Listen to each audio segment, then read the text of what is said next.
அவர் என்றைக்கு முதலமைச்சராக என்றைக்கு வந்து தமிழ்நாட்டினுடைய முதலமைச்சராக பொறுப்புணர்ந்து பேசுகிறாரோ, என்றைக்கு முதலமைச்சர் என்ற பொறுப்பில் அவர் நின்று தமிழ்நாட்டினுடைய மொழி உரிமை குறித்தும் கல்வி குறித்தும் சுகாதாரம் குறித்தும் இங்க இருக்கிற இளைஞர்களினுடைய வேலை வாய்ப்புகள் குறித்தும் பேசுகிறாரோ, என்றைக்கு அக்கறையோடு செயல்படுகிறாரோ, அன்றைக்கு அவரை மாண்புமிகு முதலமைச்சர் அப்படின்னு சொல்றதுல யாருக்கு எந்த மாற்று கருத்தும் கிடையாது. ஆனால் இவருடைய அவர் ராசா அவர்களுடைய பேச்சில் கூட அவர் என்ன சொல்றாருன்னா, இப்படி இருக்கிறார் இவர் எந்த அளவுக்கு வந்து இன்எஃபிஷியன்டா இருக்கிறாரு அப்படிங்கறத சொல்லிட்டு தான் இப்படிப்பட்டவரை நான் எப்படி அழைப்பது, அதுதான் இன்னைக்கு இருக்கிற கேள்வி. அதுதான் அவர் சொன்னதுல, ராசா அவர்கள் சொன்னதுல அதை நீங்க நோட் பண்ணுங்க. இப்படிப்பட்ட ஒருவர் முதலமைச்சராக இருக்கிறாரு, இவரை நான் எப்படி அழைப்பது? அத ஊடகங்களே சொல்லுங்க எப்படி அழைக்கணும். பிரதமர் கிட்ட போயிட்டு டெல்லியில போயிட்டு எந்த முதலமைச்சராவது தமிழ்தாய் வாழ்த்து பாடுறதுக்கு எங்களுக்கு அனுமதி கொடுன்னு கெஞ்சின முதலமைச்சரை நீங்க பாத்திருக்கீங்களா?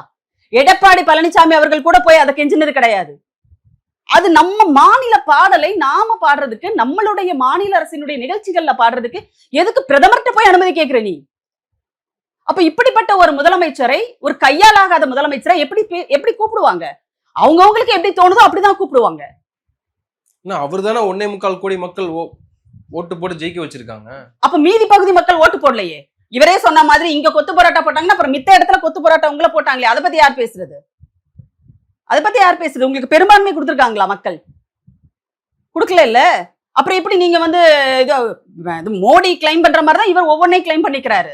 அவர் நான் ஏழை தாயின் மகன் அப்படின்னாரு. இவர் என்ன சொல்றாரு, நான் ஒரு ஏழை உதவி இயக்குனரின் மகனாக பிறந்தேன் அப்படின்னாரு. இவர் எல்லாத்தையும் விட்டுட்டு வந்திருக்கேன். சரி, எல்லாத்தையும் விட்டுட்டு வந்திருக்கேன். அவர் நான் குடும்பத்தை விட்டுட்டு வந்ததுக்குலாம் அதுக்கு யாரும் பொறுப்பேற்றுக்க முடியாதீங்க, மக்கள் பொறுப்பேற்றுக்க முடியாது.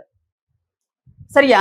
அதே மாதிரிதான் அவர் என்ன சொல்றாரு, நான் 140 கோடி மக்களினுடைய பிரதிநிதின்னு சொல்லிட்டு பிரதமர் மோடி, அவர் 140 கோடி மக்கள் ஓட்டு போட்டு அவரை தேர்ந்தெடுத்தாங்களா பிரதமரை? இன்னும் சொல்ல போனா பல்வேறு மாநிலங்களில், பெரும்பான்மையான முக்கால்வாசி மாநிலங்கள்ல இந்தியாவுல பெரும்பான்மையே இல்லாமல் பாஜக குறுக்கு வழியில ஆட்சியை பிடிச்சிருக்கு, ஜனநாயகத்திற்கு விரோதமாக. அதையேதான் இவரும் சொல்லிக்கிறாரு.